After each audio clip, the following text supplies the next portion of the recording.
Hello, my name is Dimitri, and it's Three Better Than Two podcast. I'm bringing an interesting guest to talk about basketball and much more. Today with me, Regan Carmichael. She has an interesting story. She's young to coaching, but she already did a lot for basketball in the North Shore. As far as I remember, you started your basketball career in Maine South, right? You bet. Yeah. Go Hawks. Yep. And then you end up ending Jewel Lloyd career in high school, correct?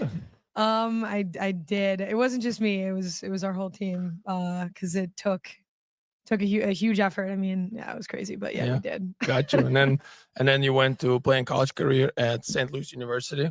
Mm-hmm. Yep. I went there for a year, and then I transferred to St. Norbert College. Got you. And then you finished in St. Norbert. Yep. Yeah. I know you're a really good shooter. I do like to shoot. Yeah. And I had a funny story when the first time we played together. Everybody was telling me like, "Oh, Regan is a great shooter. And then she goes, I don't know, maybe 0 from 15. And then man, when you I was bricking. Yeah. Oh, it was so bad. And then you made your shot, and I was celebrating like it was a soccer goal.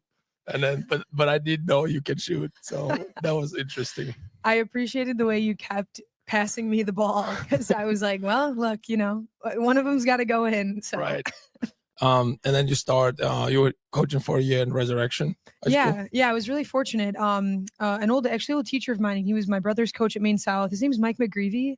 I met with him after I graduated, and I have a degree in history, background in education. So, he was one of my favorite teachers, and he always really looked out and helped my brother. So he knew the coach at Resurrection and was like, "Hey, you should reach out. You should think about coaching basketball." And I was like, "Okay." So yeah, that's kind of what got me on my path. Yeah, so interesting. Yeah. And then you met Terry Rogers. Yep, I was really fortunate. I was coaching with Olga Yasmanovich at OMG out of Loyola. Okay. She reached out to me, was looking for young women to get into coaching. And Terry's daughter Nora was actually playing for OMG at the time. Nora's probably, maybe 4th, 5th, 6th grade. Oh, gotcha. And Olga was like, "Hey, you should talk to Regan, to Terry." Okay. And I was really fortunate that happened. And I will never forget. I pulled up to the Panera Bread in Wilmette, and the rest is history. That was your interview? Yeah, that was my interview. We had I think I maybe had a lemonade, and Terry had a salad and maybe a Diet Coke or something. And I was sweating profusely and felt sick to my stomach. Well, I guess that did not fail you out of the job running. Yeah. I it was just so cool, because I really looked up to Terry when I was playing at Maine South, and she was just one of those people where you're like, whoa, when she enters the room, you're like, whoa. And so to sit down and break bread, so to speak, and just hear from her, and to have her believe in me in that way. So she just retired after 30 years, right? And I found out recently that she was a psychology teacher. So it's pretty interesting. I want to bring her here too at some point. But yeah, it's pretty interesting to pick her brain about it. Absolutely. Let's get back to you. So then after that, you end up coaching JV, right? For 3.5 years, you said? Yeah, I think it was closer, maybe 4.5, 5 years. I sat down with her, and she was like, "I know just the person that you should work with." I was like, "Awesome. Who is it?" And ended up being, again, small world. It's Lou Matello. I actually played against him when he was coaching at Niles West. He was coaching Jewel Lloyd. Right. And so it's just, funny, CSL, the CSL is small. Oh, right. Yeah. And so I was his assistant, and he was so nurturing. Like he let me, he just gave me so many responsibilities right away. But not in an overwhelming way. Yeah. But he really taught me, this is what I'm doing. This is why I'm doing it. He was preparing you to take over, right? Eventually. Yeah. He was preparing me to, and I think he saw something in me as well, which I'm so grateful for. And, he helped prepare me, and just was such a wonderful teacher. And, I feel really fortunate to have gone through the Nutri program, because Terry was the same way. She really poured into me, and I wouldn't be the coach I am today without Lou and Terry. So tell me about Stevenson. How did that come? Yeah, Steve Pratt he was always in my ear, always in my ear about, you're gonna have a program someday. You're gonna be ready for it. And I was kind of like, yeah, okay, sure. Right. And I was coaching at New Trier. I was also teaching at Northtown Academy. It's a charter school in Chicago. And I was helping out there in the athletic department as well at Northtown. And that actually, I bring that up because it kind of helped me get my full-time job here at Stevenson. So he just was like, look, the Stevenson, that job's open. Maybe, put your hat in the ring. And I'm really, really appreciative to Karen Umloff and obviously Terry. They both, I think, gave me a pretty good recommendation, gave me some. So that was your references?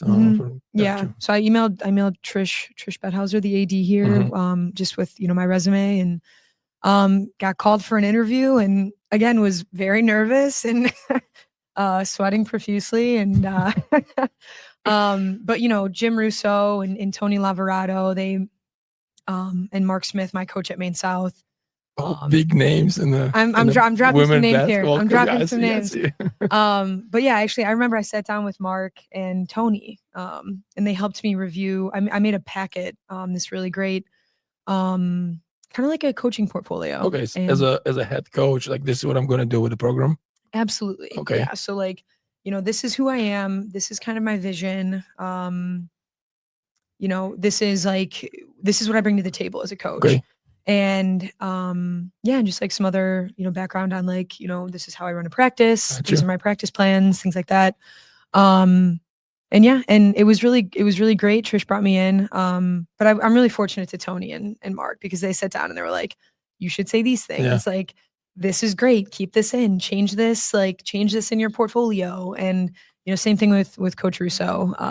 They give you some wisdom, right? Give me so much wisdom. That's pretty cool. That's great. And I was also fortunate too. I had an interview at Hersey High School as well. So that was the first interview I had, which was like a nice. Just to kind of, that's my preparation, right? I fail it, I'm okay. I'll do something else. I mean, it was really great because the questions there like really made me think. I was like, man, okay, I need to have a better answer for this kind of question. So but I'm really fortunate for that opportunity too. And that was a crazy week. Like, that was a really crazy week for me. Yeah. So tell me this, you come in a program, they win state 2 years before. They have a really successful season. Well, what does that feel like? What is your first day? What do you, what is it with basketball? What do you do? Yeah, I felt a ton of pressure. Because I was like, you have these kids that just won a state championship. How incredible. But then it's also, I want to appreciate that. And what Ashley Graham was able to do was just really extraordinary. And to fill those, those are huge shoes to try to fill. And, I wanted to be myself. I wanted to, stick true to who I am and be like what I believe in as a coach, and, those things that I want to implement, whether it's like offensively, defensively. And it's tough too, because, you have a staff too that's used to one way of coaching or one style of play. Did the staff change a little bit, or did you bring people with you, or you end up having a staff that was here before? Yeah. So our lower level coaches like all stayed the same. I just brought in a varsity assistant. Gotcha. Yeah. And then I had two really great volunteer coaches, one who's now on our staff full time, who also joined me. So well, do you remember what was the first day or your first meeting with the players? Yeah, with the players. I do. I do remember it. I think I was like trying to make it, like the first day of school. Right. No, I can imagine. So let us know. What was it? Yeah. So I was like, oh, okay. So maybe I'll just do like an about me slide, and like, oh my gosh, if I could redo that, I definitely would. Was it a video of you playing? Yeah. I was like, here's my highlights, guys. Yeah, right. No, I mean, that didn't feel like I'm like, was it a room? Was it in the gym? It was in like a dining hall. So it was like in a room right off the gym. It was like a dimly lit interesting little space. So because I got the job full time working in the athletic department. Right. So I came in to meet with my now boss Trish Bethhauser, and she was like, "Hey, you can come and see how boys gymnastics regional is all run, and then you can also meet the team." And I was like, "Okay, great, 2 birds, 1 stone." Right. And I had like these like QR codes, I think, to scan for them to like fill out like a questionnaire about themselves, like for you or just for yeah. school? So like so for me, Oh, you so like wanted because I'm like information. yeah, I'm I like got because I'm thinking like this is like the first day of school, so this is what I do with all of my students. Like, hey, come in, like tell me like what do like some fun basketball memories that you've had, I and got you. things like that. And so I think I like projected it on the screen and was like, here's who I am. Like, isn't this gonna be great? Like, and they're all kind of looking at me like, sure, yeah. Like it was funny too. And this was it was like kind of a bittersweet moment for me this season. Yeah. A lot of those girls, a handful of them, I coached at Full Package ever before knowing I was ever before I had these roots to Stevenson. And it was really special for me. And it was funny on some of the senior posters, like they had a picture of me, all of us are in masks at a Full Package tournament. And so, some of them I knew, like I had relationships with, and so it was ease up a little bit, right? Since you knew some players. Mm-hmm. Yeah, there was, I felt like I could really lean on some of those, like those previously built relationships. And I'm really fortunate too. I really feel like, a lot of those kids, like they put their arms around me. They're like, hey coach, like, we've got you. And, if this is bad, then it's okay. Like, but I just felt this pressure because, I want to carry on this, this success that they've had. And I think this season I've really had to kind of be like introspective. I had to kind of be like, okay, well, what does success mean for me? What does that look like? So that's interesting. So I think that I knew you as a coach for Full Package, right? I saw you play before, but I think I really like that you're very methodical in your thinking. You think very fast and you put everything in the shelves, so how does that help you with balancing like athletic director and being ahead of the program and overseeing all levels? How does it not overwhelm you? Sometimes it does. I can, again, I see how you think, so I can see that. So what would you suggest to somebody who's a director of the whole program, how to not get overwhelmed with it? Yeah. I think I didn't do this at first, but I've learned to do it, now second year in is really like asking for help. Especially like a sounding board too. Like, hey, this is where my mind is going right now. Like, this is how I'm kind of organizing things. And then just asking someone, that I trust, whether it's someone in the program, someone outside the program, someone who has something to do with basketball, someone who has nothing to do with basketball, and just kind of getting just some input, some feedback on, hey, this is my sense of things. What's your take? I try to be coaches, or would it be players too, or both? Oh, you said ask for help, yeah. Right? Can you ask your players for help? Do you trust them enough to do that? Absolutely. And especially things that like really matter to the kids, I mean, because their experience is the most important thing. Right. So, it's like, hey, this is what I'm thinking for a schedule for open gyms or for lifts, or, hey, this is what I'm thinking for travel gear or uniforms. That's important for, I think it's the most important thing. Right. I think it's the most important thing. It is the one thing that I stress over the most is what we got to look good. You got to look good to play good, right? The Steven badge has to be on the left side, not on the right. It's on the left. Right. I was actually gonna wear my suit, but I was like, no, we'll go with a little jacket here. That's fair.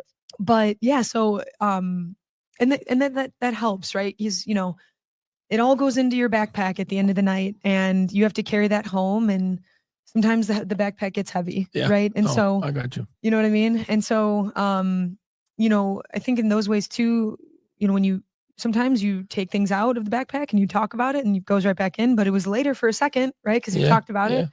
And it's somebody might pick it up if you drop it. Yeah. Someone helps you pick it up or someone helps you clean it out. So, that's kind of been my approach. And I like to think too, I've Trish, my AD has really been helpful. And, a lot of coaches like, Tony Leverado, Steve, DJ, from Full Package, they've been really helpful too of, helping me think through it, in terms of like, hey, what's the most important task for this week, for this month? What do you need to get done this month?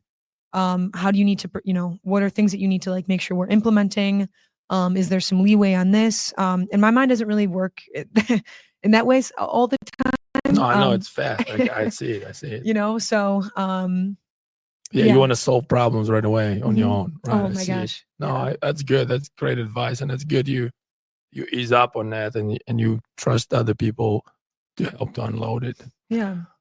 Let me ask you this, and then I want to kind of maybe understand you better, or audience want to understand you better. What is a cartoon, book, or TV character that most like you?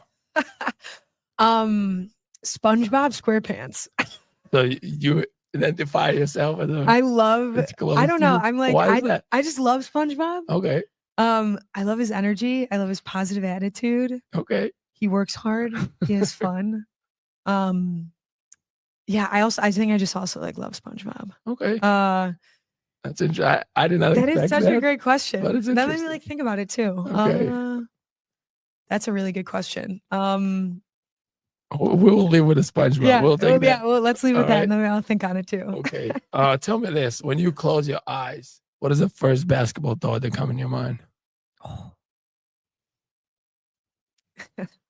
Am I doing enough? What more can I do? Who am I helping? Those are usually the questions I have. Okay. Yeah. Okay. Yeah. What about when the last time you played? I played 2 weeks ago. Is it an open gym? Do you play with girls sometimes, or? Actually, so funny story. We have and you're welcome to join if you'd like. We have staff that play before school on Fridays. So it's early mornings, right? Yeah, early mornings. That was so I was really, again, I was like, I don't know what to expect. I think I'll probably be the only girl and maybe the youngest person. And but I went, and it was so fun. And then the following Tuesday I played in there's a women's league at Brooks Park. Okay. And so when I can, I go. Gotcha. I've had to supervise here at Stevenson for the last couple of weeks, but now it's freed up a little bit. Yeah. Hopefully now it's freed up, and Tuesdays I'm gonna try to make some more games. But yeah, those are the last 2 times I played. That's pretty cool. Yeah. You kind of mentioned it a little bit. Tell me, what are your thoughts? Development versus winning. Yeah. I think my approach is like, winning is great. Winning is important, but it's not the most important thing. Right. I feel like their experience, especially like on varsity, obviously like we want to win every game. Yeah. Right. Like that's our right. You plan for it, right? Yeah. We practice to win every single game. And I think helping kids understand like that preparation is really, it's the meat of it, and because you can apply that to other things, other sports, other things of life, from school to work to whatever it is. Yeah, absolutely. And so, so like I'm very much like a glass half full. I'm a optimist. That's, I think, maybe why I lean towards SpongeBob a little bit. But but yeah, I think I think development is, it's great, but I think it, if winning's the most important thing, especially with like younger kids, I think you lose sight in the relationships. And I think that's really what matters. I think back to my time at Maine South, like I mean, yeah, we took third in state my sophomore year. We beat Jewel Lloyd a lot. She will pull up to the gym. Yeah, she's coming for me. She knows now it's Tuesdays. Oh gosh. But the thing that is like, so I care, and I'm, the thing I care most about is like, I'm still friends with like almost all of my teammates. Yeah. And like, no, it's experience, that especially the thing is, it's not just that. The experience make better if you do win something. Yeah. You know, because then Absolutely. you experience that positive moment of togetherness and win, you know. Yeah, So you like see it. You right, see it right. It's through. different, right? It's you earn that together, and that Absolutely. makes it magical, you know, an Yeah. experience different. Yeah. Absolutely. With that being said, what is a good coach then? What is it? Is it a guy or girl who win all the games? Is that the person who will show up to your graduation, or is the person who will come to your kid's graduation, or is the guy who drive you home because you don't have a ride, or is the person who? What is it for you? What is a good coach? Yeah, I think a good coach is someone who like their players know that they love them. The players know that they love them. Like they lead with love. It's Okay. centered around love. Love for the game, love for the players, love for the process. And I think it's both. You know, I mean, I think yeah, I think sometimes too, like, you know, we had like 3 words this year: relationships, growth, and victory. Shout out Shaka Smart. I did steal those from him. Mhm. Um, We love Shaka. we love We mentioned Shaka. last time.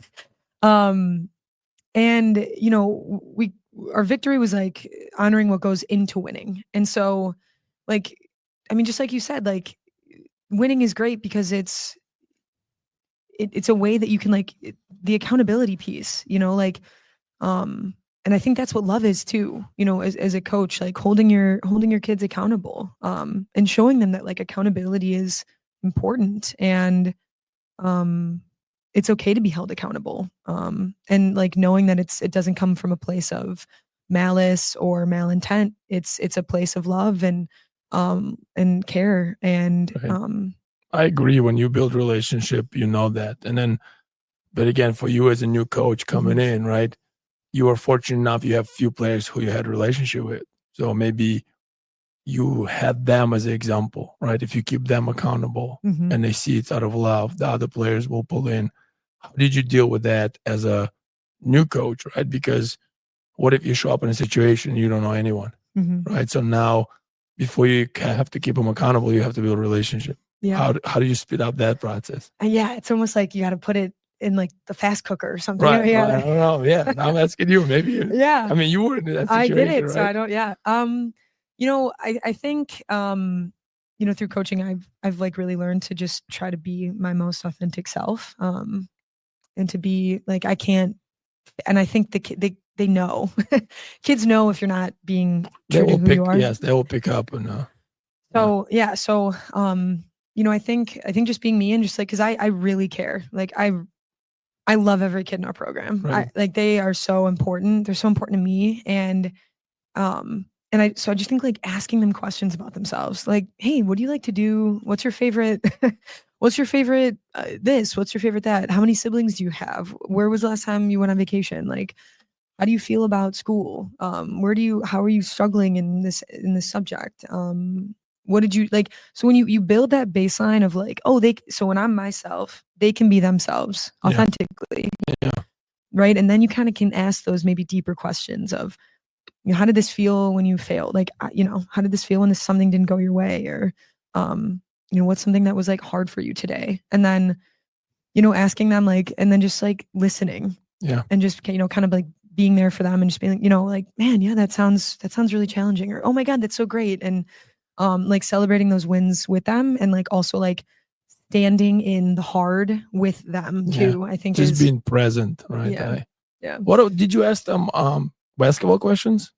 Yeah. Oh yeah. Like, you know, what a memory especially is like something I think really says a lot about a kid. Oh, like their memory? Yeah, like okay. a favorite memory of theirs. You know, like playing style. What do they think their strengths are? What do they think their weaknesses are as a player? You know, definitely those types of questions. Were they honest answers? No, they're all perfect and really good. Yep. Yeah, and you know, I mean, and like asking too, like, you know, I think that was the other thing. Like, I didn't want to come in and be this like drill sergeant of like, it's my way or get out. Right. Especially after them just winning 2 seasons. You know, exactly. I understand. So you were careful with that, right? With pushing what do you think is the right thing, right? Mhm. So it And was a transition a little bit. and I will say, like, it wasn't like it was a season-long thing for them to trust me and my coaching staff. It was or it was not? It was. Okay. Because there were moments where, you know, some athletes were, you know, maybe listening to what parents or people outside of our program had to say. And I really want to credit Eric Leader. He was my assistant coach last year, and he was like, we need to sit down and talk with them. And I'm like, yeah, what do you have in mind? And we talked through, like, hey, like, we are here doing the work and we're here putting in the hours. Like, we need to have like this trust within this group. Was it a particular person or a team meeting or? Yeah, it was a team meeting. Oh, it was a team meeting. Yeah, we sat down, we talked with each kid, and we had separate meeting, like individual, you know, if I were to say like another thing too, definitely have player meetings more than once throughout the season. Ben Berg, you know who it is, right? Of course. He was a big part of my shaping of the organizing stuff, right? And he was the one who said that you need to have captain meetings. Yeah. So we call it a leadership group. It was 1 year was 5 and 1 year was 3. So we actually read the book about leadership together. So every week we met, and chapter by chapter we went over the leadership.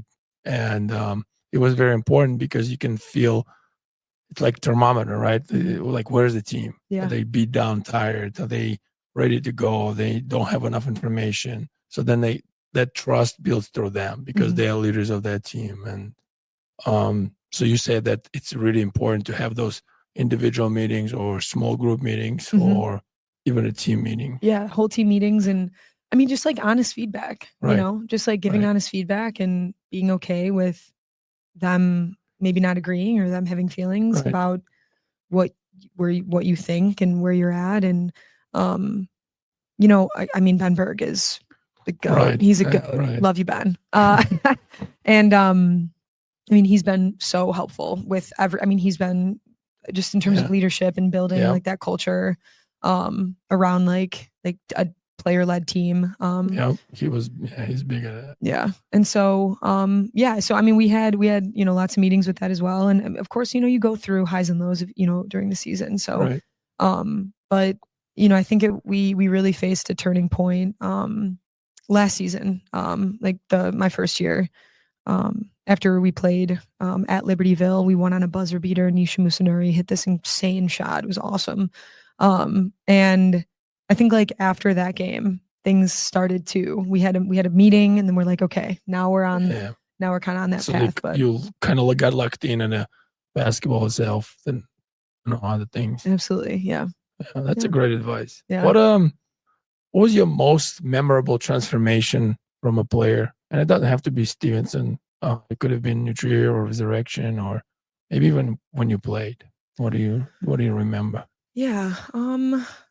Most transformational moment? No, like the person who transformed the most. Maybe they were not a good teammate and end up being the best teammate ever, or maybe they were not good enough, play freshman B, and then they end up being a varsity, you know, starter. Yeah. I mean, I think we had an athlete at Nutrier. Her name's Haley Thompson. I think she's at the University of Virginia, maybe somewhere out east. She played on the freshman B team at Nutrier. Came through, played on the JV team, made varsity, and then ended up starting her senior year. Okay. She was a post player. She had great hands. She had a great shot. She just needed some encouragement and just some love. And so why do you think that happened, or how did that happen? You know, I think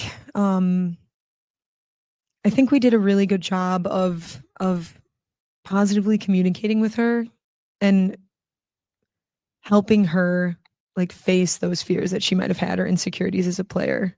So you helped her understand what player she is and what are things that she needs to work on to be successful. Yeah, I think we did, and now I don't even think that I realized that we did that. Yeah, no, that's good. But yeah, I know, but we and now you can copy and paste it. That's good. Yeah, it's great. Yeah, I think we gave her like, a path. We were, we talked through like, hey, this is where you're at. This is where you need to grow. This is how like this is. And she really wanted to learn. She Right. really was like so engaged and so like committed to doing it. And I mean, not even to play in college, just like to be a successful high school athlete, Right. which, I think sometimes gets lost. And I think so too. I think a lot of players, you don't realize that they just want to have successful career and journey. And I feel like it's so important, high school basketball, to play for your community, like with the players you grew up with, against kids you grew up with, so then you can boast, 20 years later, like, hey, like you and Jewel, look at that. Like, hey, remember that whatever years ago we get you on a buzzer beater. Yes, I remember that. So I feel like it's a big part of just the community building and memories from school. And you only get one opportunity to be a high school athlete. You get one chance. You should do it. And you should give it everything you can. And I think Haley really exemplified that. And she was great. I'm trying to think too, maybe any other players I played with. I mean, I've had the opportunity to play with a lot of really great players throughout the years. And that's a good example. Yeah. If you're a head coach now, right? But if you would be assistant, who would you assist to? Like, what was your dream assistant coaching job? Dream assistant coaching job. Probably Terry. Terry? Probably Terry, yeah. Probably Terry. She's retired now. I know. Hard to do. Well, maybe she'll come. Maybe it's flipped. Yeah, she can come you. assist me. Right. That'd be great. We'll keep planting that seed. And then you at least know how to play one player in Libertyville. No. Yeah, we'll at least know how to shut her down. Right. I'm trying to think who else. I mean, it'd be cool to coach with Ben. I think he would. I think we would complement each other really well. Can this be like anybody? Anybody. Oh, Shaka Smart. Oh, you would like Shaka Dawn Smart? Staley. Yeah, come on. Gotcha. Dawn Staley or Shaka Smart. Those. I would thought you go to Gino and UConn, but I don't know. I feel like when he does that, when he talks, you can see the deep level of him understanding, and I think I like that. Yeah. But there's a lot of great coaches. Yeah. Yeah. It's a lot of choices. Yeah. That's Absolutely. true. I was gonna say, who's the guy who I like the Drake coach too, on the men's side. Oh yeah, he just got the Iowa job. Yeah. Right, yeah. Ben McCullum or something like that. Yeah. He had a really good season. Yeah. What are the coaches that influences you or your style? Maybe you learn from somebody. What are they? Yeah, DJ Morris for sure. DJ and Steve. I really buy into that like energy, passion, joy. I really love them. Pepe John Chavez, he's a boys soccer coach here. Okay.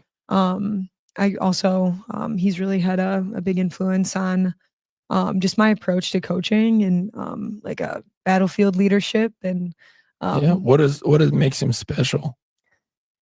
Man, the way in which he prepares his athletes is what makes him special. Yeah, and you said how big a preparation is for you. Yeah. I love scouting. I mean, I could sit up and watch film all night. Come up with a game plan or things like that. But I think the way that he gets his athletes mentally, spiritually, physically ready. That's great. I want to connect with that guy. He is. You're gonna exchange numbers. His daughter plays for Full Package. So I'm sure he would love to help you out. I think maybe his son does too on the boys' side. But so he's really been just like such a great mentor for me. Just like in terms of how to like prepare your athletes and how to make a team and like how you can assess talent throughout the program. He's really a team building, right? Mm-hmm, team building and program building. But like especially too in terms of like athletes, right? Like who do you have at the freshman level? JV, varsity, and like how all of that comes into play. And so he's really great. All right, since we started with soccer, Yeah. What do you think you can learn from other sports? Oh man, this is such a great question, and I think it's funny too because Caitlin Clark was on the David Letterman show, and she actually credited soccer. Oh, really? To help with her passing. Okay. And we've had, even at New Trier, and Terry was always so great too about two sport athletes and really really building them up too, and playing to their strengths. Right. Like Charlotte Dellin and Josie Noblet, they're both playing Division I soccer, and they were great. They were such great athletes, and they understood, the passing and the spacing, and but I think I absolutely think like soccer is such a great tool for basketball because you see the floor differently. I don't know how they coach soccer. I don't know how you coach soccer. It's so spread out. Because it's a lot about practice and preparation, like you said, because during the game, we can yell out and sub and do this. Time out. And then soccer, it's going, it's far. You can maybe show number and switch something. But you're right, it's a preparation. So for them, it's a little different. How do you prepare for anything coming your way? And like you said, the coach does a great job with it. And I think like that, you can take that with you, in addition to conditioning, the soccer and footwork and spacing, like the camaraderie. I feel like with basketball, if you're a talented offensive player, you can get away with getting the baskets or scoring. But in a sports like hockey or soccer, if you don't have a team, if your defense and midfield and offense don't work together, it's just an impossible thing, to do it alone. Yeah, absolutely. And you're really only, you're only playing like that. If you're playing defense, you're not like running down and scoring goals or stuff like that, right? So it's, and I played softball all throughout high school. I was a 2-sport athlete at Maine South, and did you take anything from there? Yeah, I love softball.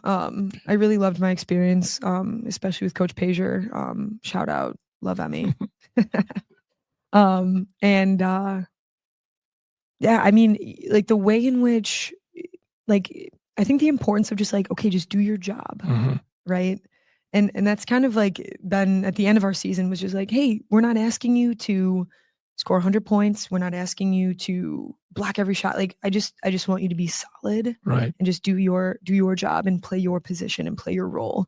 And everyone's role matters, right? And I think that was a big takeaway for me. And it's also cool to be able to move your body in different ways and have success in that. The research has been done. The players who play other sports usually succeed in a different sports, compared to what they play in a young age, because your body and athleticism and movement, it's balanced, And I always said that individual sports, I feel like every athlete on a team sport should do individual, because then it's a preparation.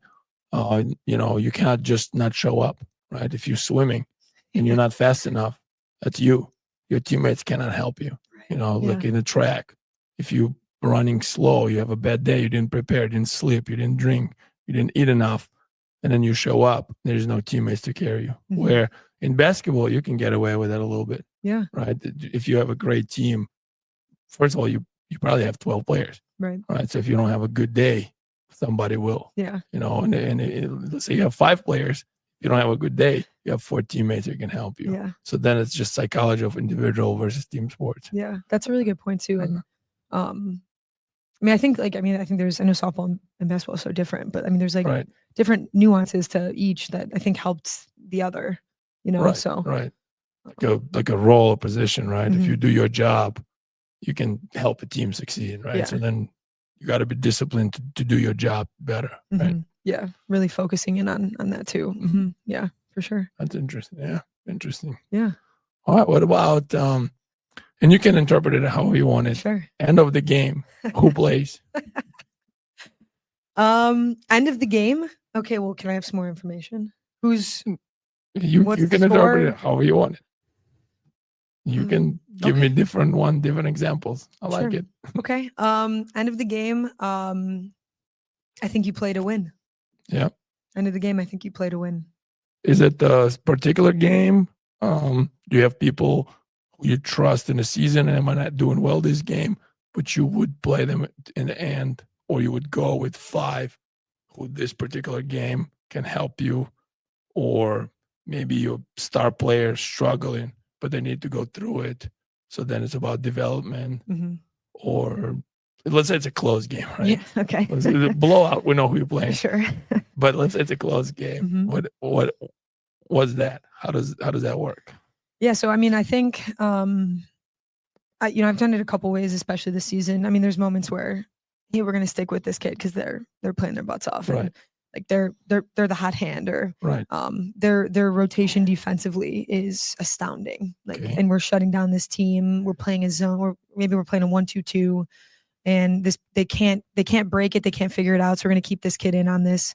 Her backside rotations are really, really good. So we're gonna keep her in there. But the next game, we need some more offense, and she struggles offensively. Okay. So we might sub in a kid who or play a kid who's a little bit more who can help you score, right? Yeah, in a way. Who's maybe a more impact player on the offensive end. So I think that kind of depends. I can't just give you a cookie cutter of like, oh yeah, we're gonna play our starting 5. Right. I think matchups too. I think matchups play a big role, especially like you have a team with some great outside shooting. Like you might have to go 4-guard lineup, or like a smaller, smaller, more agile lineup in that case. Or you have a team, like Lake Zurich, like they have really great post presence every year somehow. So they're a little bigger for players who might not have played as much in some games, but can help you there. Absolutely. Yeah. So last few minutes of the game, you just figure out how to win that game, particularly with the personnel that can help you win that game. Yes. Right? Yes. So, okay. You live in the moment. Yeah. Gotta live in the moment. Be present. Yeah. Well, describe a perfect basketball. What is perfect basketball for you? Oh man. I think perfect basketball, I think it's loud. I think you can hear it. And by that I mean the voices. Yeah. of the squeak of the shoes. No, not the squeak of the shoes. No. But it's loud, especially defensively. I think loud some chatter on defense is the sign of a connected team. And so offensively, it's the ball's moving. The ball's moving from player to player, and there's great spacing. We're hitting kids, we're hitting people on screens. We're not over dribbling. I really don't like I don't like. Yeah. I have to tell you a secret. I hate the dribble drive offense. I hate it. It's too much dribbling. I don't like it. The ball sticks in one person's hand too much. I don't. It's not my cup of tea. You ever watch Bellemere? Yes. Yeah, that used to be a Division II school. Yeah. And they average more passes than dribbles. And if you prepare for them, you can stop it. But if you can't, it's overwhelming. Yeah. I think they beat Kentucky maybe 2 years ago, the preseason. Yeah. You probably I've seen the repeat. I'm like, oh, yes. That's a perfect basketball. Yeah, and I was asked this recently of like do you have like a system, right, that you put in? And I think there's like there's not right or wrong, but there's a lot that you can do. I mean, I think set plays are important, especially like after timeout situations. Yeah. And I have to give Tony Lavorado another shout out too, because he's really pushed me to think, hey, okay, there's a dead ball, there's a timeout. What are you running? Yeah. And what are your, what situation? Or like what, depending on what do you do? Mm-hmm. Right. Yeah. Or like, hey, fourth quarter, it's a 4-point game.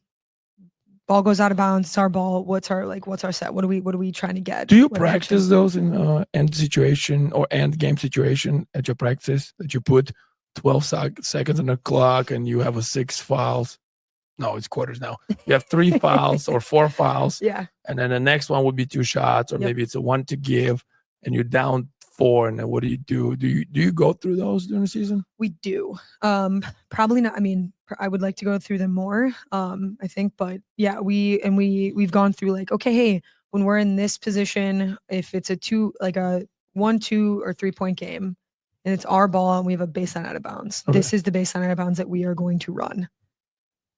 And it also depends too, right? Like if we're playing a team that's maybe runs a zone on the baseline out of bounds, this is what we're going to run. Like, so right? the kids know, right? Like Yeah. you don't need to even call timeout because they know where to go to, right? Yeah.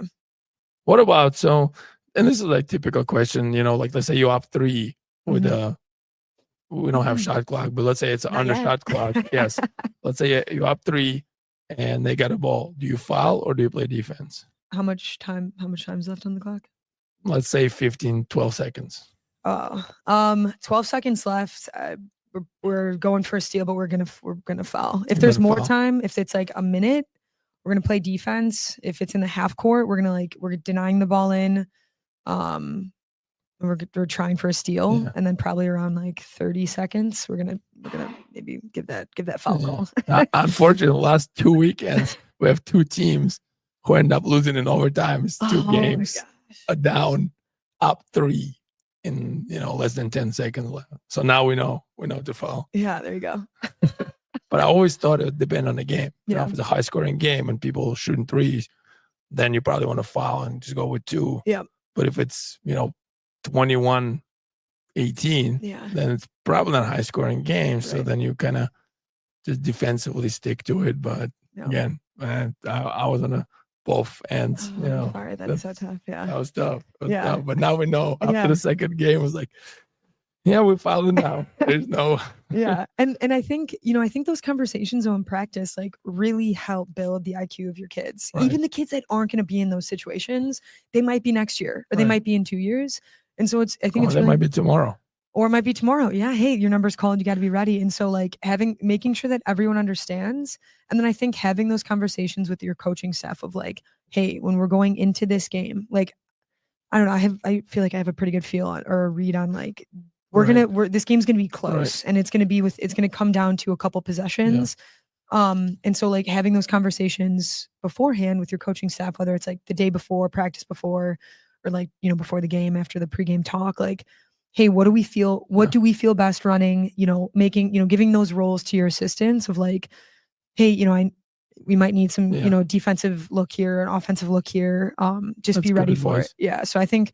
But see, you mentioned that like asking a question is building a relationship, right? Because then you might disagree with that. Oh yeah. But at least they have a point and they can hear, you can hear their thoughts. And I heard this phrase that great teams, players take away from coaches. So then if you in that level where players can take away, on some teams, I trust my guys enough that he can look at me and was like, right, let's run, circle flare. Yeah. I was like, yeah, you got it. You do it. You see it. Yeah. I've been there. Yeah. And it's that brings me back to a thought too earlier, one of the questions you asked of, what do you do when you're new and maybe you don't know anybody, or like, I think I leaned on my kids too. Like our senior, like the leaders, I'm like, what do you like running? What do you feel good about? What do you want to change? Like just to hear what they think. And, I think they understand too, like, oh, coach cares what I think. Coach cares about my input. There'll be moments like, I mean, not every time, but in timeouts, like, what do you guys feel best running? Right. We need 2 points. What do you think, Nisha? What do you think, Sydney? Oh, it's me. No, it's me. I want the ball. With boys, though, how would be? With girls, it's a little different. No, with girls, they'll give you a look. Yeah, they'll give you like a look, and you're like, oh, okay. So I have to interpret what that means. But with boys, everybody, like, it's to me. I'm making it up. Yeah. That's funny. But that's difference of psychology too. Yeah. What are you studying right now when it comes to basketball? Or maybe not. Yeah. Great question. I'm studying Grit by Angela Duckworth and Arate by Brian Johnson. Is that a book or? They are both books. Grit's like I think that's the name of the book, or it's in my backpack. I could have grabbed it. So Grit, and then what's the other one? It's Arete, Arete, with a little guy over the E on that. But that one I'm actually listening to on Spotify, because it's a pretty dense book. But yeah, I'm just like listening. I'm listening right now to that one on tape, or that one on audiobook, and then same thing with Grit too. I'm like reading and listening. It's been really helpful because I feel like What is it? I guess what's the reason you got to it? Like, what is it about? Maybe to tell audience. Sure. So Grit by Angela Duckworth is it's just like it's how do you like build resilience like in other people, and it's cool because she gives there's like a little quiz of like how gritty are you, and so you can kind of I heard about it. Yeah. And you know she's brilliant. She's been successful like with working with like a Fortune 500 company, and talking about like why do you do the things that you do, and it's just that is just like it's just like changed my I don't know, the season, and just like kind of going into next season. I'm just like, how can we the idea of failure is kind of what got me to it. Of like, what does success mean to me? What is failure? Yeah, you know what, and kind of piggyback on that, the resilient, how do you build resilient players or generation? People, and I feel like it got watered down a little bit, especially in the area we're at. Mm-hmm. We're like fortunate enough that for kids losing by 20 is the end of the world. Right. Where, like, if you go to the other parts of the country or the world, it's nothing. Like finding food is important, right? So then, having clean water. how do you build resilient people? And that's the psychology part of it. And that's exactly, we try to get there, because with the resources and everything we have now, how do you be that? So that's pretty interesting. Yeah. And I think, I think like I think about all of these things of like grit and like love and like had like, again, building resiliency, Right. and like the accountability piece too, Right. is like that has to be based in like that relationship of like love for Right. each other, and love for the thing that you're doing. And so that one's been really great. I'm just sinking my teeth into it. And then Arate, same thing. It's about like building inner excellence, and Okay, since we talk about what are the books you would suggest to read, maybe to players, your coaching staff, maybe somebody. Chop Wood, Carry Water by John Gordon, I believe. Oh, he had a lot of books. Chop Wood, Carry Water. Chop Wood, Carry Water. Yeah, that was our book study last summer. Every day before summer camp, I read a chapter of it, and I felt like something that kind of either connected with like from the day before, or or something like that happened that day at camp, or that happened in some of the summer league games at night, where I'm like, oh, this would be a good thing to do. Okay. Or like this. Now we need to chop the wood. Yeah, and you need to carry the water. That's right. So I think and then he just came out with a new book, like just came out, called Finishing Empty. So it kind of like it's like a sequel-ish. Oh, it's a addition to that. It's book? like a continuation. Gotcha. It's a fun addition to that book too. So that's your next book, right? Yeah, and it's small. Like it's small, and the chapters are like 1 to 2 pages. But it like you leave with. It's like a workbook, or no. They might have one. They might have a workbook.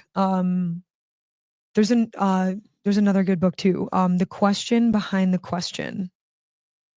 That's, you see, you love asking questions. I do like questions. And there is a workbook. There is a good workbook with that one too. The Question Behind the Question. Yeah, QBQ for short is kind of what they call it in the book. All right. That's interesting. Yeah. Okay. Yeah. What let me ask you this. Let's move to the basketball a little bit. What are the new things coming to basketball? Maybe any drastic changes? I know you mentioned shot clock. But what do you think? What is coming? Yeah, I think the shot clock for sure. I've been thinking about it. You've been asking. Do you have one in Stevenson? We do. We're fortunate enough to have, and I think we had them in years prior. I'm like, oh, we've been ready. We've been ready for it. I think, one of the things that really stood out to me for, at least on the men's side for this March Madness, was Alabama with the 3-pointers. Pace and space. Yeah, pace and space. Yeah, there you go. But I mean, this is nothing new, but I think like living and dying by the 3-point shot, I think is really, really going to take hold and take, Do you think it's going to like nosedive and pull back, or you think it's going to keep growing? I feel like it's probably going to keep growing. And like then more people, more programs would do it, or just launching up threes. Yeah. But three's better than 2. That's right. It's hard to argue on that. It's mathematically correct. I think maybe more of like hey, the post. Maybe the post is coming back. Yeah. Well, Villanova won 2 championships posting up the guards. Yeah. So. Back to the basket. Maybe I think that might be making a resurgence. Yeah. We'll see.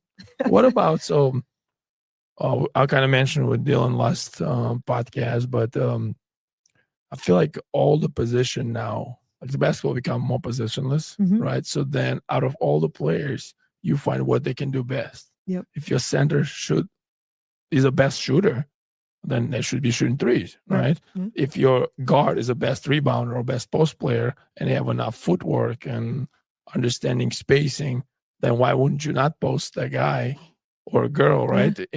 And play through that. Yeah. So I feel like it opened up. That's what is the best for everybody. Like, look, Jokic playing point center, right? Like there's a lot of Şengün playing point center. There's like Jalen Brunson would post up. Yeah. Drew Holiday would post up. The guys like Cat who shoot threes a lot and is a good shooter. So why would you put him in a post where he's not good at? Right. What do you think about that? Yeah, I mean, I absolutely agree with you about like playing to player strengths. Yeah.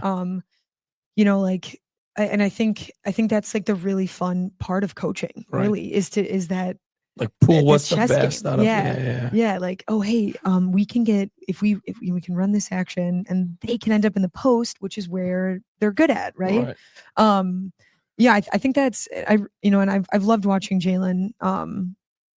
Just like finishing off of like his 2-foot finishes. Hey, Drew Holiday. He went to Stevenson. Hey, he went to Stevenson. There we go. The magic is in the work. Jalen Brunson. There you go. So, but no, I think, like that 2-foot finishing for sure. Yeah. And being able to, I think, and I think this kind of summarizes like what, the 3-point shooting and the back to the basket stuff. Like, I think it would be great to see like everybody being able to shoot from the outside. I also think it'd be great to be able to see everybody being able to finish with their back to the basket. Well, with the spacing too. Think about if you got 4 shooters and you got a post, how much help can they get if everybody can make a shot? Right. So now post becomes a very important skill on any position because of spacing. Yep. Andre Miller, the best guard post. Yep. Yeah, I don't know if I answered your question. No, you did. Okay. That's pretty good. Good answer. What is exciting have you been working on lately? It's exciting that I've been working on.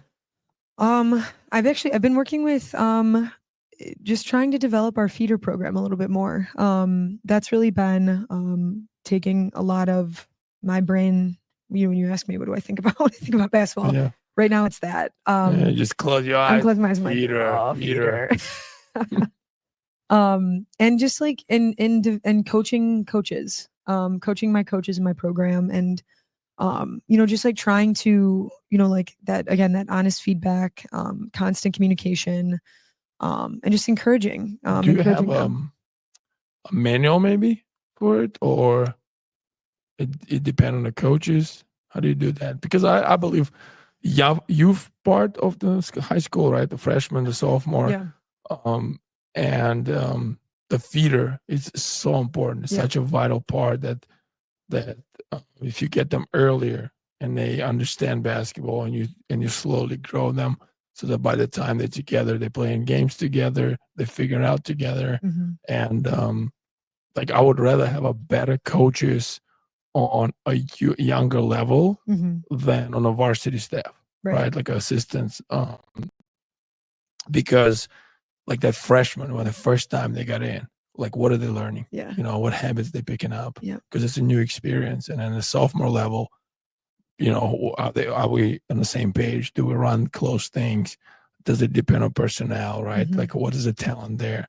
How do you find strength for those players Yeah. that you can translate? So Yeah. tell more about theater then. Yeah, for sure. And I mean, I think that's like, I think that's the part of the job that maybe goes like kind of flies under the radar a little Right. bit. I agree. Is like, how can you streamline what you're Right. doing? Right. And how can you cast your vision Right. for what, and you might need to recast it a couple times, and you might need to go back and workshop it, and like then, to get that, I don't want to say buy-in, but like, What's the blueprint? Or do you run practice for theater? no, Do you go to their games? I go to practices. I stop by practices. I go to games. So what's the, how do you pass, like you said, how do you pass that culture that Yeah. do you do?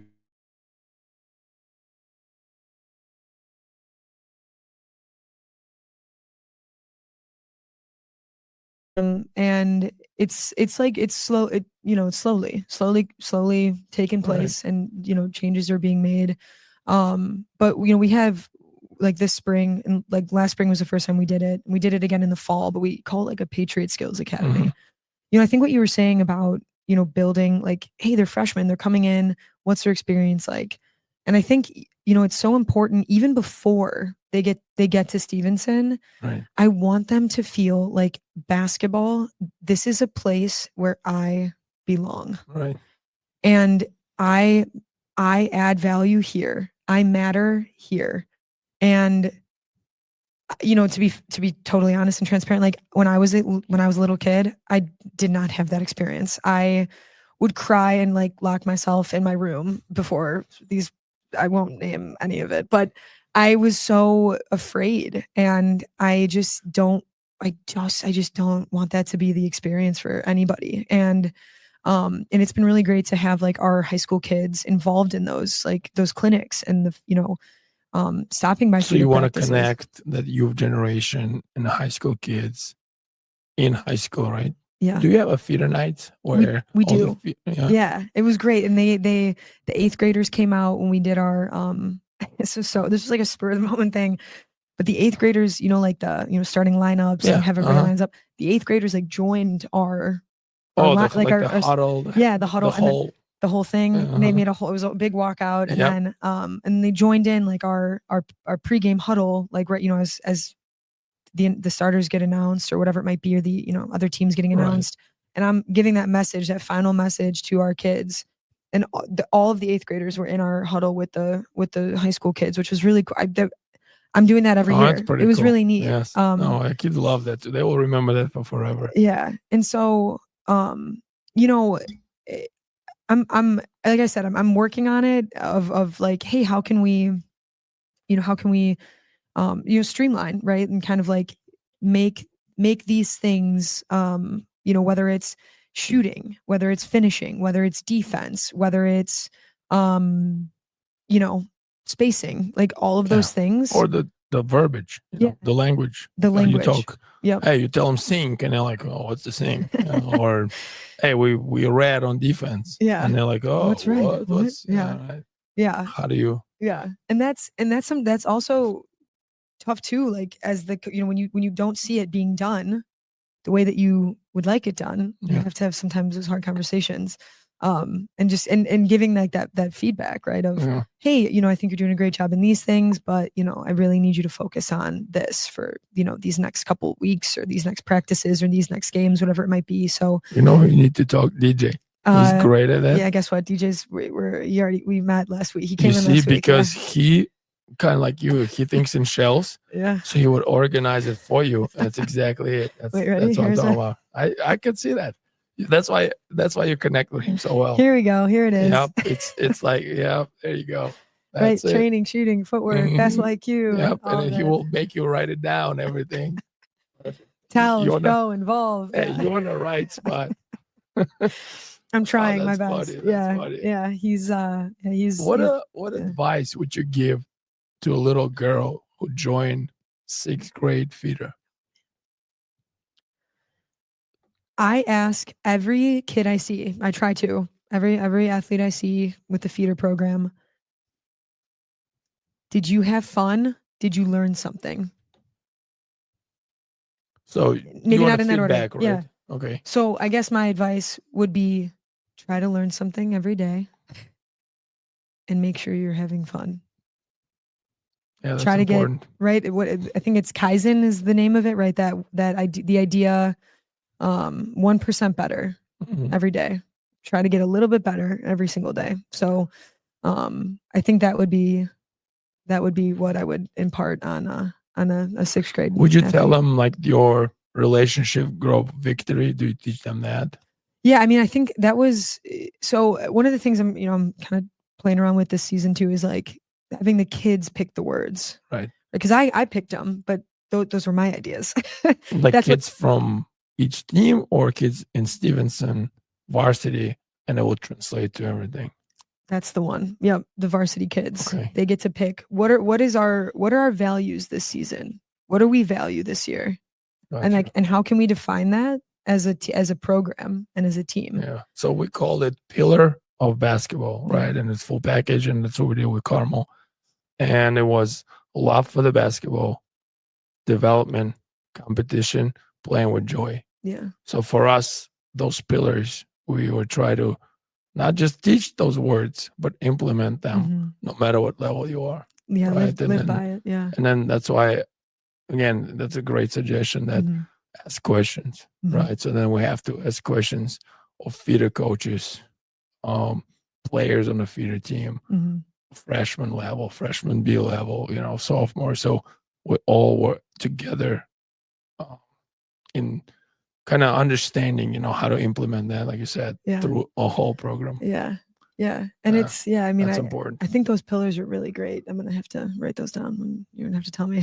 All right. Sounds good. But So, yeah. Like, what is the feel? Right. Right. What's the feel of Stevenson High School? Right. When people hear like, hey, we're playing Stevenson, like what is the first thing come in mind, right? Yeah. Or like, hey, she plays for, or like she played for Stevenson and this was her experience because this is how it feels, right? Whether you win or you lose, like, I think like those, like that question is important, right? Like, what's the feel? How do we interact with each other? Right. How they treat people, how they treat the game. Is that out of love or like out of fear? So yeah, absolutely. Interesting. Yeah. So what is your mission here now? Since you, in addition to a high school varsity coach and a leader of the program, you're assistant athletic director. So then it's even bigger role. What is your mission here at Stevenson? Yes. It's a good question. I think I've been thinking about that a lot too, like the last couple of days. I mean, of course, like, we want to win like a state championship. That'd be sweet. Right. I mean, you talk about from a coach. Yeah, of course. That'd be cool. Right. Yeah, that'd be sweet. Of course. But I think just, what we were just talking about, like, I want this to be a place that athletes can come back to, and it's still a place of love and care for each other. Like, and it's, I mean, that stemmed from like my experience at Maine South. Like, the alumni night at Maine South is like unbelievable. I mean, the gym is packed, and it's from players from like 1985 to now. And there's like this like sense of pride. Is it usually during a game, football game? It's the girls' I'm just saying for girls basketball. Okay. But yeah, it's like before it's before a game. Typically. I've been able to go in the last couple of years because we usually are playing on that same night. Gotcha. But it's just I think like that's my mission. Like, I really care about how other people feel, and I feel like I have the opportunity to be a positive impact or a positive influence on others. And I don't take that lightly, and I care about that a lot. And I think through basketball and through any sport, I think you understand the importance of others, and the importance of relationships. through sports. And I think like that's why sports are so great. I mean, whether it's basketball or So you want whatever. long-term relationship coming out of this, and camaraderie. Yeah. And I think, yeah, just like, like understanding too, like when you care about something, it's worth pursuing, and like that process is important, and like that matters, and like how you show up and how you treat others and all of that, like that really matters. And the result is not always matter as long as you kind of, yeah, you know what they say, the person who likes walking walks farther than the person who likes the place where they're walking to. I've never heard that. I like that though. That's a good. Yeah. So the result comes as a side effect, but if you in that process, in that journey with others, that's what you care about. Yeah, absolutely. And I like that. Yeah, there's like it's Pepe John left me with the Taoist Farmer. Do you know that one? The one that's like, I don't know. Yeah, or maybe. Yeah. I guess of maybe. Course, right. Yeah, right. Yeah, you never know. Yeah. And that's why I think the bad experience are a great, lessons too. And I feel like nowadays people get cuddled from it. They're going away from the bad experience. And for me, I always say, "Oh, it's a bad decision." I said, "No, it's a decision." Yeah. But then you got to live with it. Yeah. Sometimes bad decision you can learn more than a lot of good decisions, right? Like from the losses, you learn more because you couldn't get away with that. Yeah. But from the wins, like let's say it's a close game, and then you did something and you end up winning, it doesn't sting as bad, right? But it's a loss, like those we know now fouling, right? So again, like it will sting for a little bit, but we know if we're gonna foul because of that, and that's what we learned with that group. That's what we got to do. Yeah. So yeah, what is it? Win or learn, right? I know that sounds cliche, but it's like win or learn. Like there's no losing because you get to learn from it, right? Right. That's true. What are your recent goals? You kind of mentioned like you do want to win a state, but again, I think it depends on like the personnel, right? Sometimes it's always like, oh yeah, it's win a state championship. Yeah, right. Sometimes you might not have enough talent, or and you can out coach, outplay it, but like if Ken would have a lot of really good players, it's hard to unfortunately hard to beat a 6'7" kid. Right. So, what are your goals then? I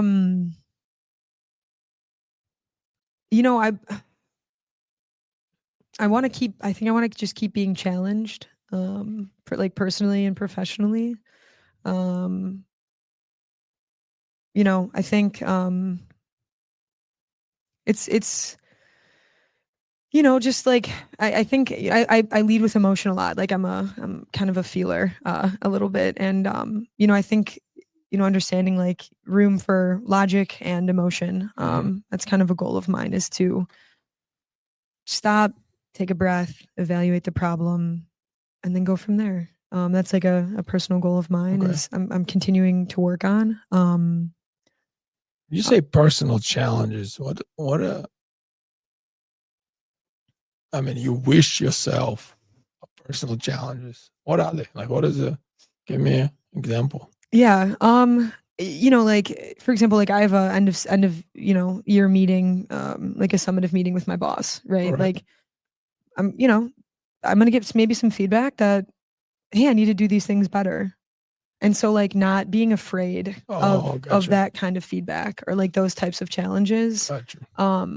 Whether it's like in relationships, in my work, stuff like that, like, different things to try to work through. I'm accepting those. I always was believer that I would rather have a coach who is negative to me as a player, because they would tell me what I need to work on. Yeah. Versus the coach would be like, everything is all right. Yeah.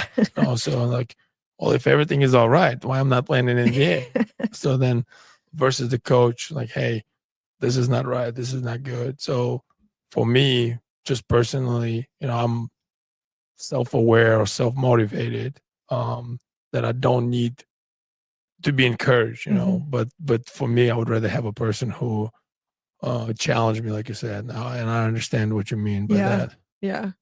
Trying to do 50 push-ups without stopping. Yeah. Pretty close. I was there for a while. 49 and I'm at 49. 48, 49 and a half.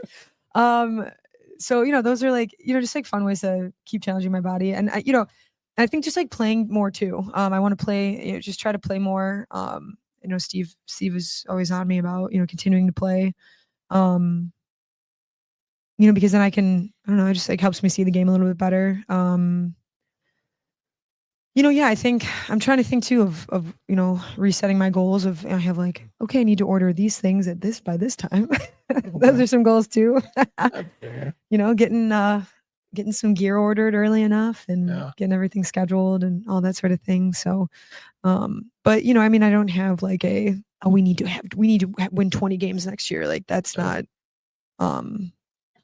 because sometimes you will and sometimes you won't, and that's okay. That's okay. The process is more important. Yeah. So. Can I ask you this? Since you're very organized, and again, like I like how you think. How do you measure progress? How do you measure something tangible in games, practices? Maybe they can help you win, or you can see the growth. Yeah. So, okay. So what first came to mind is we have this like transition drill, right? Where you pass it. It's, you know, it's not rocket science. I think I probably got it off of Twitter. But you know, you pass it ahead and we have a goal, right? Of we need to make 10 in a row in whatever amount of time, right? 10 in a row, like layups. Yeah. Okay. And so, you know, you kind of give them a meatball. Oh, you made 5 minutes. Oh, okay. So you get, oh, great. Yeah. So you measure, okay, that's great. So now they're feeling encouraged, right? Of, hey, you know, we saw success here. And then, you know, it's our jobs as coaches to put them in positions where they might not be successful. And okay, let's see how they react. Yeah. And so to me, where it's like, you know, let's say on Monday, they were able to make 10 layups in a row, right hand, left hand, in a minute and 45 seconds. That's great, right? Okay. Sure. And they're seeing like, oh, wow, like we did it. Like we accomplished our goal, right? And then maybe the next day we do the same drill and they can't make, I mean, they're just missing. It's this, that, whatever. And of course, like I'm getting on them because it's layups, right? It's not, you know, but it's no defense. Yeah, no defense. Come on, guys, uncontested layups. Let's go. But I think where I have learned to step back, where it's like I would have been 2 years ago, 3 years ago, I've been so focused on, oh my gosh, I can't believe we didn't make that. Yeah. Right. That's how you do it. Yeah. Come on, let me show you. And then, and instead of, you know, like, oh, we have to run, we have to do all this running. Hey, you know what? We didn't get our goal. How do you respond? Yeah. What's the next right thing that you can do? You didn't get it, but that doesn't give you the right to yell at your teammate because she missed it, or she gave you a bad pass, and you don't need to yell at her, or you don't need to, your body language or your energy or your communication doesn't suffer because things aren't going well. So like, putting those challenges in place where it's like they might struggle and there might be tension or there might be just struggle, you know? Yeah. So for you, it's like timing mostly, right? Like you would time the drills to kind of see the progress or, you know, regress, I guess. Yeah. And then just if it's challenging and see how it goes throughout the season. Yeah. And I mean, of course, like there's like certain things where it's like, hey, like this is our goal. We hit this many at this time. Like, you know, we're going to try to hit 80 total makes in however many minutes. And, you know, so it's, you know, I think like those things, right, of like the tangible of like, hey, you know, I can track your 3-point shooting percentage, or I can track your assist to turnover ratio. And those are important. Mm-hmm. But then I also think like the in between, right? It's kind of like that in between the lines of like, okay, then how did you act when you were not being successful, or like when we went down, right? So Coach Jordan had a great saying, NBA, which is next best action. And it's kind of like you said, you know, like next, what do you do next? Yeah. But again, I feel like that's a difference between girls and boys basketball, because you really have to care about like the atmosphere of it. You know, like with boys, it's more analytical, I would say. And what I was saying, like, let me give you an example. So in like Carmel, right, we figured out that in 2 seasons, we won every game but one when we have a 2 single-digit defensive quarters. Wow. So for us, let's say we have a 1 going in halftime, right? So then we're like, hey, we need 1 more, and then we'll win this game. Yeah. Like it was 90, whatever, 7% of a result. Yeah. Right. So we found something that's not over information. Like, hey, if we have 20 assists, we'll win. So then we got 19. What people start passing instead of shooting, right? Would it just kind of hurt them? Yeah. But it would be very simple without over information, like a simple count or something tangible, right? Yeah. Some people I know count kills, which is 3 stops in a row. Yeah, which Shaka Smart is big skunks. Yeah, we did that. Yeah. Okay, then like deflections, assists to turnover ratios, maybe turnover percentages, on huddle, like they have that stat. What's the like ADP? I think what's the name of the stat that you use huddle, right? Yeah. What's that first stat they have that it kind of calculates some things, and if you positive, you have more field goals. Right. I know exactly what you're talking. It's like it's right in the right. So some people do that. Do you have anything like that you kind of tangible that you can count to measure progress, maybe? Yeah, our kills were our big thing. And so then we're like, just like again stole from Shaka Smart. The skunks. Is it a 1 per quarter, 2 per quarter? What's the goal? Yeah, so our goal, we always try to get at least like 1 skunk. So that was like 3 kills in a row. Like that, like, hey, our goal would try to be this. But we went by halves and not quarters. Gotcha. Does that make sense? Yeah. So like, hey, we had this many kills this quarter, or we had, half, right? Yeah. Or sorry, yeah, we had this many this quarter. Yeah. So like we go back to halftime, or we go in at halftime, and it's like, okay, yeah, we need, like, 2 more. We're here, like or like we're not there, and like we really need to step it up defensively. Gotcha. And it needs to be like a concerted effort defensively. I will say, like, I think offensive, like tangibles, those change throughout the season. So sometimes it was it was assists. Sometimes it was turnover. Like we're tracking assists or turnover. Like, all right, guys, hey, come on, we need to stay under this, especially like in conference too, like the second time around you're playing teams. Yeah. So it's like, hey, look, you want to be more efficient. Yeah. Just trying to be more efficient, especially. So, yeah, I mean, I think, I do think though, that's like a place where I can grow as a coach. Yeah. Is really trying to bring those analytics, into my coaching and into how we prep our kids. How do you analyze a film with that? Do you watch other teams? Mm-hmm. Do you watch your team? Do you work more on like how you can grow, or you watch other teams? Like you said, you vary about preparation. So I'm assuming you watch a lot of other teams. But what do you do when you watch yours? Yeah. Again, I probably could watch more of our film. I do like to watch a lot of what the other teams are trying to do, just so I can give. I want to like give our, kids like a template or like an outline of like, hey, this is what we can expect. Right. And you see this on film, we rep it in practice, and then hopefully we'll be successful in the game. Right. So, but when we were watching our own film too, I'm asking, one thing I'm going to be implementing this year is like, some of our, like our spacing, our passing, and our shots per possession, and like giving, like, as we watch, like we grade ourselves. Okay. So I can't remember who gave me that idea, or I've maybe like workshopped it a little bit, but that's something I'm going to be taking into this upcoming season is, okay, how can we be more like thoughtful about the film that we are watching of ourselves? Okay. There will be times too, especially early on in the season, and it is kind of happened this way, but I'm not mad about it. We really break down our defensive stuff in the beginning of the season, especially our rotations, because that's like, that's the tone I feel like for the season. Yeah. And then later in the season, we're like talking through like, hey, let's look at, hey, we're trying to run, like some chin action, right? Like what's been working, what hasn't been working, or, what are some options, that we are missing, or, things like that. So yeah, I mean, it kind of varies. But I mean, again, those two things, analytics and just more of like our film, are definitely two things I'm Yeah. really looking forward to implementing more during our season. Well, let me ask you this, and with that being said, we're talking about analytics.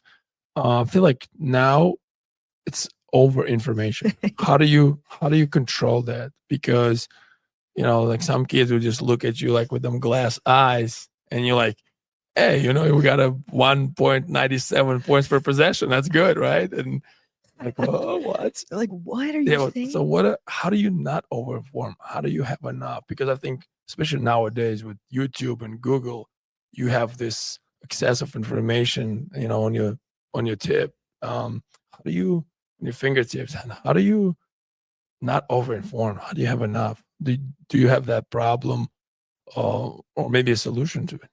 I mean, I think it kind of depends on the kid, Yeah. right? Because if you're the kid that's looking at you like, I mean, they can't even run the play right. You're like, Right. okay, maybe you don't need to know about Right. our percentage of whatever, right? Right. But maybe you have like that really high IQ kid that's like, potentially, we fortunate to have Nisha Musunuri this year, who's playing at Carnegie Mellon. Yeah. She's pretty smart. I know her. We trained her before. I remember her. Yeah. So, she is.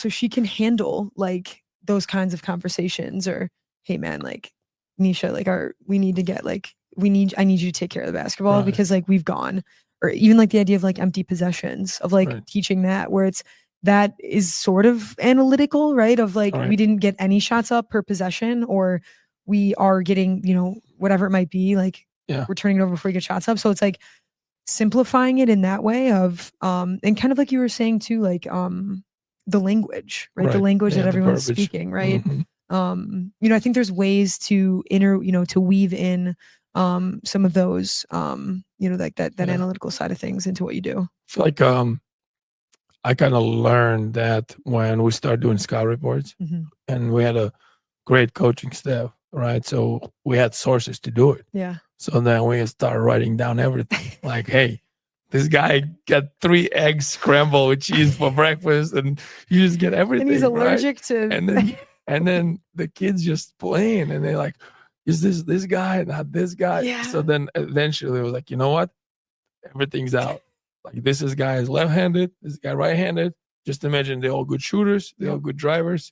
Let's just play like this. Yeah. And then that helped players, like you said, that not maybe basketball savvy or like have a high basketball IQ, to understand, simplify, and then now they playing instead of thinking, you know. And then again, like you said, there's some players who could handle that, and it was a different conversation with those guys. Yeah. But on a high school level, you probably have few of those per team, if you're fortunate enough. Yeah. The rest is people who, or players who, worry about other things. So now you like throw them even more information to them, and then become robots. Yeah. They're just like, what's happening? Like, okay, let's just play basketball. Yeah. Like, this is the ball. Yeah. This is the basket. Shoot it in Let's try to get to the basket. That's funny. That's funny. Like in my scouting reports, I'm like the same. I would do the same thing. I'm like, and if she's going left, she's going to lay it up, and if she's going right, it's a pull up. Like, so it's like, okay, the need to know is capitalized and probably highlighted. Right. Lefty. That's how we started. Can't shoot. Gonna drive, or like we have. I have like maybe like stats. Like stats and tendencies, and then like how we're gonna guard. Okay. So, and we had kids this year that were like, no, how many points do they have? What's their this? Like, what's their? I'm like, whoa, okay. Like, do you want to know that? Like, like, who cares, right? Well, yeah, I'm like, I didn't know you wanted to know her free throw shooting percentage, but I will put that on there if you'd like. Like, so some kids did want that information. Some kids really wanted that, and I was like, oh yeah. So you just have a different color scout report. Yeah, like, here you go. You get this one, and you get that one. Yeah, this is pink paper and this is a white paper. Yeah, it's like players and numbers. Right. Another one, the NBA's the synergy stats. Yeah, synergy stats. Oh my gosh, could you imagine? Yeah. So I think it's and it's also too, like, in those scouting or in those film sessions, it's also like, okay, hey, maybe you just talk through some of like the really dense information, because they're not going to remember that maybe, but they'll have what they need to know on this piece of paper. And it's their expectation that they're, reading through it before the game, or, they're not just like cramming into their folder and throwing in their backpack and not looking at it again. So, I mean, yeah, I think there's lots of ways to do it, but yeah. Okay. Let's move to a little bit different one. Sure. What is your advice to parents? Oh. Touchy subject. No, not too touchy, but just it's just always an interesting answer.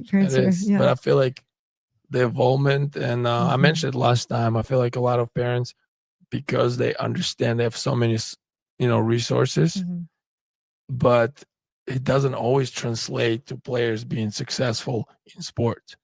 And I feel like they failed in them because they got all these resources, and their player is not a Division I athlete. So then it's like, oh, you're failing somewhere. Yeah. And it's that pressure, and that pressure makes them make irrational decisions. Yeah.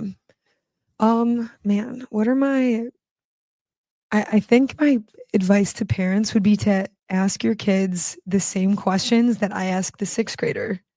Yeah. Did you learn something? Did you get better? And did you have fun? 1% better. Just one, yeah. Kaizen, baby. Kaizen. Yeah.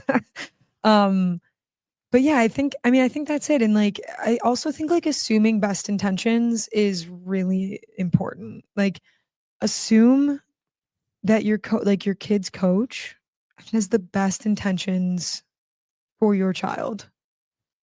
Like, and I know that maybe sounds counterintuitive or is not good advice, but I think of moments where I've felt defeated as a coach, because I'm like, I care so much. If only you knew how much I thought about your kid.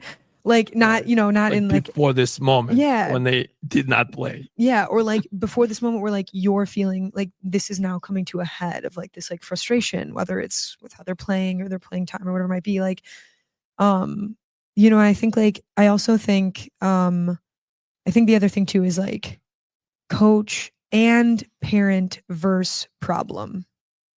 Because we're on the same team. Yeah.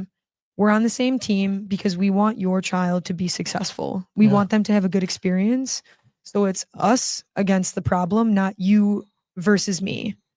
Because then there's no discourse that can happen when it's you versus me instead of you and me versus the problem. I read this in psychology book that a lot of times you can solve this by both look in one direction. So if you're talking to a parent, instead of talking to each other, you're both standing close and looking in one direction. So then you're looking at the problem together and not versus each other. I like that. Yeah. But yeah, I like that equation. Yeah. That's a really good advice. Yeah. Let's do this. We kind of mentioned a little bit here and there, but take over. What is successful season for you? What does that mean? Yeah. Again,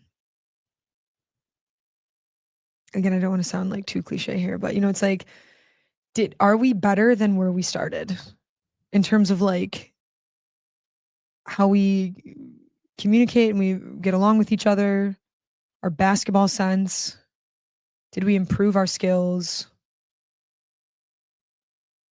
That to me is success. Yeah. I think, again, to be pretty vulnerable here, last year I was like, oh yeah, like 29. We were 29-4 my first year. Right. I was like, I'm awesome. Like, this is great, winning. Right. And then I'm like, and then we were 20-12 this year, and I still feel that way. I'm like, I'm awesome. This is great. Like, because it's not like, I think there were moments where I'm like, losing's okay. Like, losing is okay because it's like a part of what you do. It's like a part of the game. Like, you can't play and expect to just like always win. And the teams are different. Teams are always going to be different. Group of athletes is going to be different. Each year. So, can 2 and 29 season be successful? Sure. Why is of course. that? Yeah, I mean, did you get better? Did you get better than you were at the beginning? How did you stay together as a team? Did you grow as people? Yeah. What are the relationships like? Right. I mean, now you could be 29-4 and you could say like everyone hated each other. we didn't get better. Maybe you got better at basketball, but like there was animosity and there was this and there was that and there was feelings of distrust. There was no trust between teammates and coaches and teammates. And I mean, I would argue like I don't know if that's very successful. But I think I feel like all the season, all the teams have some kind of challenges, no matter what. Yeah. But you mentioned that how do you get over that? Do you finish the season with that challenge in your pocket, or you end up putting it behind you? And again, a lot of season finish on a loss. So like, what are you going to remember from that? Yeah, so, yeah. It's always the worst part. Is like the only teams that get done with a win. I do think winning helps. Winning, I'd be remiss if I didn't say that winning didn't help. Like I think. But it's not at all the means, Yeah, winning certainly helps. I think it absolutely like maybe covers up for some of the maybe some challenges, some of the challenges that you face. I definitely think it it makes up for some of that, but it's not the most important thing. You heard that like the higher level, the game becomes more mental, right? What do you do for that? How can you train mentally? How you can challenge yourself, maybe, especially now, like, Stevenson is a college campus pretty much, right? Like the kids who goes here fortunate. It's a great teacher, it's a great ratio. People graduate. I mean, you just got to build like this new building, right? So how do you understand that? How do you mentally stay sharp? What are your suggestions? How do you work on that part of your, I guess, human being, Yeah. Well, I go to therapy. For me personally, I go to therapy every week. So that really helps me. And I tell my players that, I was like, oh yeah, I talked about this in therapy, or, because I want to like normalize that. And therapy's changed my life. It's been wonderful for me. I'm not saying every kid or person should go to therapy, but I definitely think it's something that people should be open to doing. I understand too. I mean, at Stevenson, there's this kind of this like norm of like you take AP classes and you take as many AP classes as you possibly can, and so there's a ton if you don't, you're like, yeah, no, seriously, no AP classes. No, I'm serious. It's like so true. So how do you manage that? Yeah, I think well, one thing, I talked about that book, Chop Wood, Carry Water. So it's like bringing in these ideas of like talking about like the journey, right? There's a fun chapter in that book about the ice climber. The ice climber doesn't look at the peak because if he looks at the peak, he will fall. He will miss his step.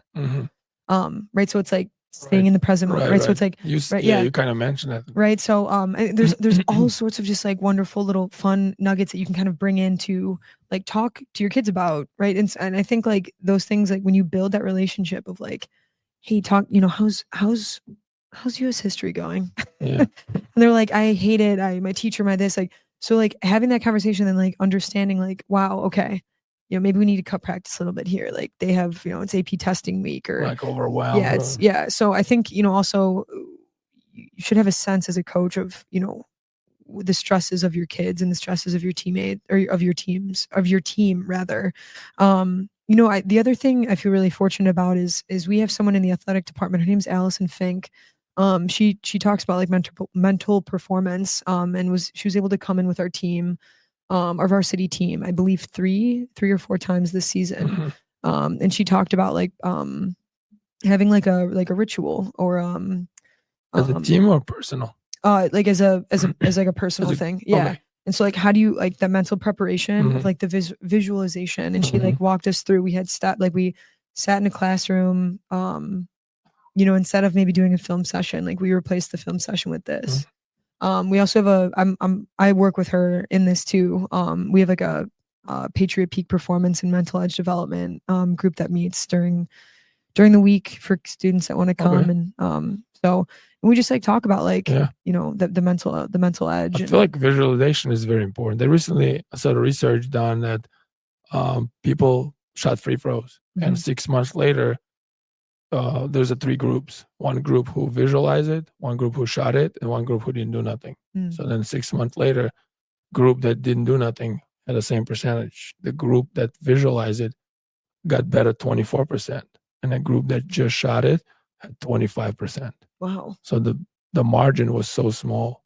And again, that's part of psychology, how like you can come up with a story and that story becomes true. Yeah. So like the visualization is so important for, especially for high level players, I believe that like you going through motions, you seeing things. And I feel like a lot of high level athletes have been using that like a cheat code, you know. That's why a lot of times you just put music or watch highlights and you just kind of visualizing you doing that. Yeah. I mean, I think didn't Michael Phelps, I know Michael Phelps and his trainer talked a lot about visualizing before I the didn't, Olympics and stuff like that. Yeah, So, I didn't know. I'll look for it. yeah, Google it, send it to me. I got you. So what do you do in therapy for if it's not a secret? Like what's the it's just like talk about what's the topic or how do you come up with it? Yeah. Let's see. Today I had therapy this morning.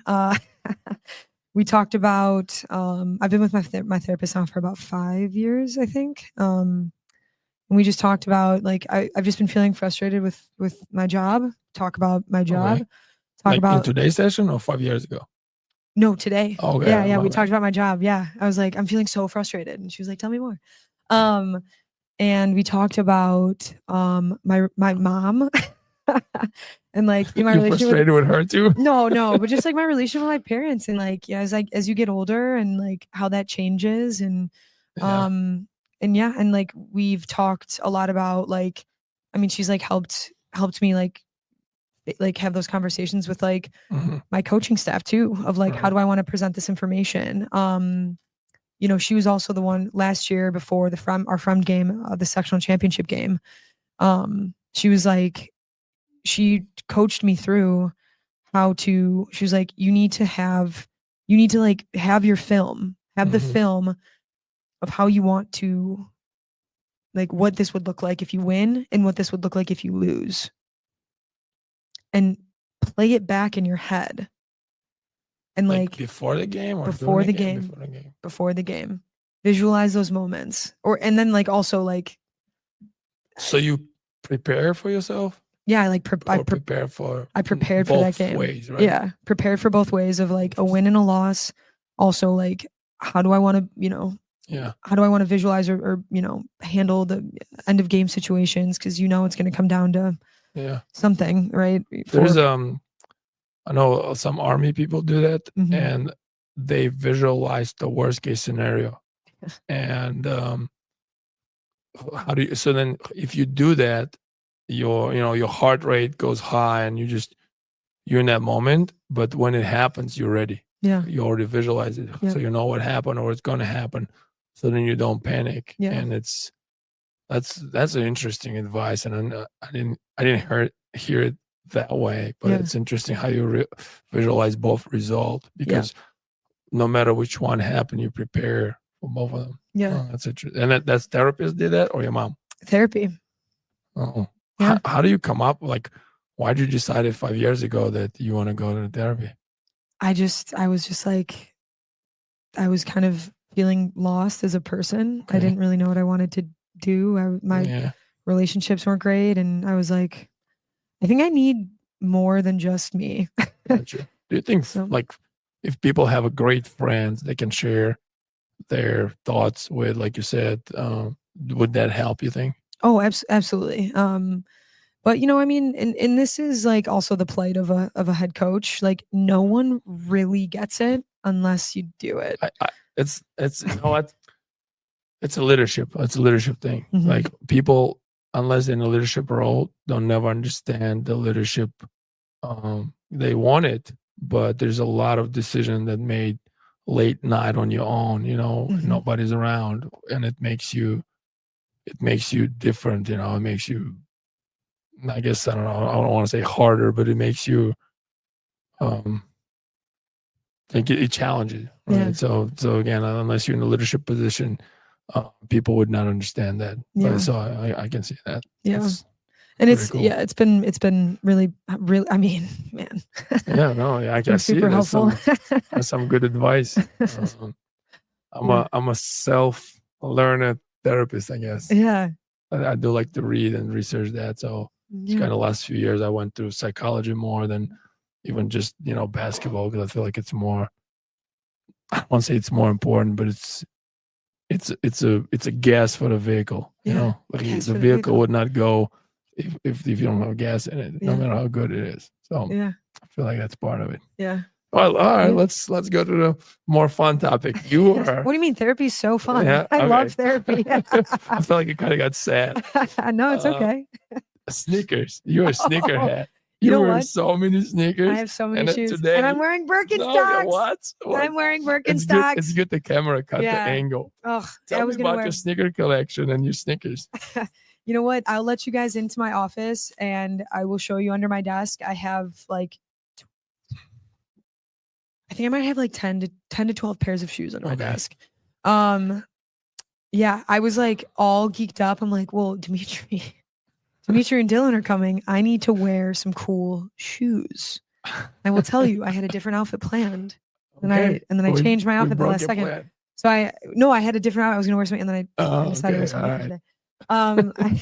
Could you imagine if I just brought a pair of shoes to wear for this interview? I see. This podcast. Tell me more about sneakers. Yeah. So when I was I will never forget when I was in second grade, the Cement 3s came out. And my brother, so I have an older brother, his name's Ryan. Okay. He's 6.5 years older than me. And so I was born in 1995. So I don't really remember the Bulls era. Right. And he was old enough to remember. So, he's a huge Michael Jordan fan. And I remember being in second grade and he was like, well, I want these shoes and you can't copy me because you're my little sister. And I was devastated. I was like, no, I want to be just like you. And so I want to have all of these sneakers and all of these shoes. And but yeah, it kind of started in when I was in middle school.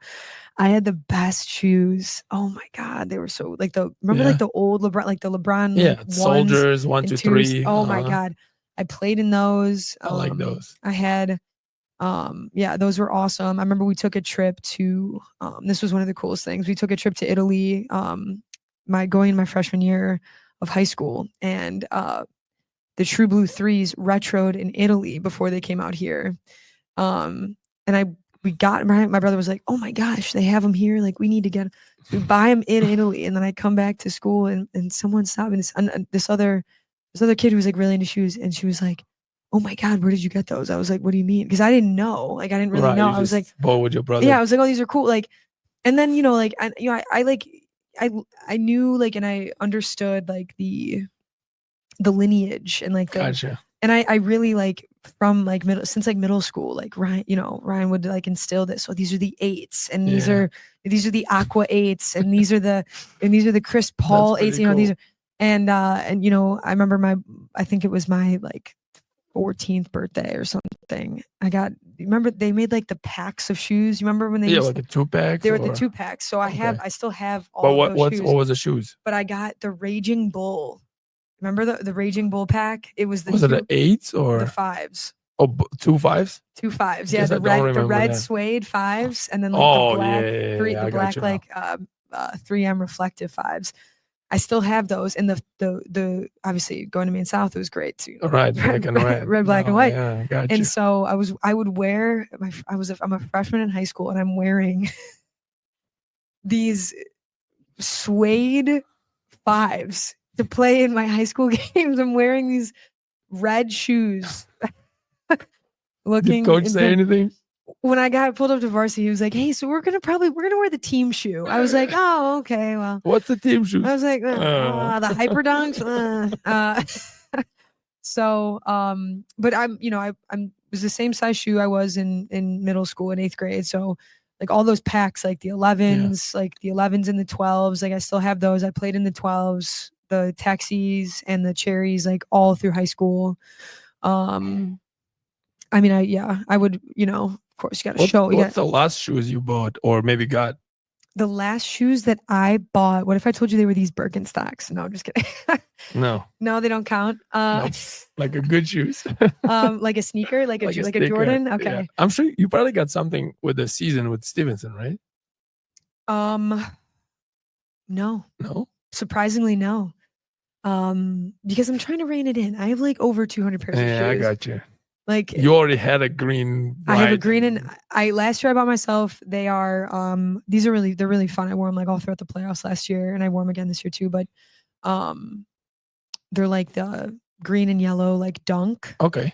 Those are are they fun. leather or suede? Leather. Leather. Yeah. I like dunks. I'm wearing dunks right now. Yeah, you got some dunks. Yeah, that's a nice colorway. I like those. Yeah. Those are nice.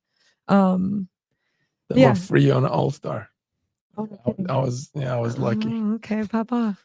Humble. Just a little Slight bit. brag. Yeah. So, but I just think shoes are really cool. And I remember I had a college roommate. Her parent was like, you can only wear one pair at a time, right? And I was like, yeah, but you can change so? them one day at the month or one day at the year. You know, it's funny. Actually, yesterday I left Stevenson. I was like, I'm going to wear a different pair of shoes every single day this summer. There you go. That's my goal. And so, but yeah, I'm trying to think. I got a pair of Adidas Sambas. I don't know if you know. Yeah, I like do. The new Adidas. I got them. They're pink and like navy blue. They're pretty cool. Yeah, I like those. Those are cool. So yeah. Is there anything you want to talk about that we didn't? I feel like we hit a lot of topics. Yeah. Let's see. When in doubt, buy the shoe. Go to therapy. If you got every day in the summer, you wear a different pair. For how many days? We have a tradition in this podcast that a guest before leaves a question. Oh, nice. So Coach Dylan left the question: when you go on a trip and you stop by gas station, you have a choice to buy candy, chips, or drink. What would you do and why? Like a car ride snack. All right, I'm gonna go. Don't. There's the wrong answers. There's wrong. No, it's not. If I'm okay, if it's a road trip, I'm getting an entire sleeve of barbecue Pringles. Barbecue Pringles. That's your favorite? That's what I'm gonna go with. So chips it is. Chips, because they last longer.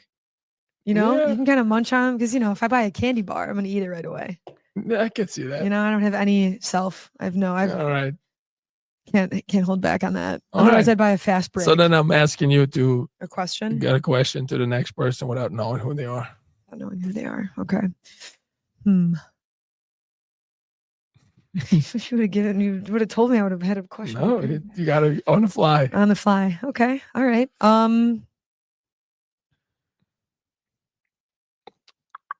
If you could trade places with any person, who'd you trade places with and why? Okay. I guess that's my question. No, that's really good. Very deep. Very deep. Well, thank you. Yeah, thank you. This was really fun. Yeah, it was good. I appreciate the questions. Thanks for having me. Maybe we'll meet next time soon. There we go. Sometime soon. Yeah. Right. Awesome. Thank you. Thank you.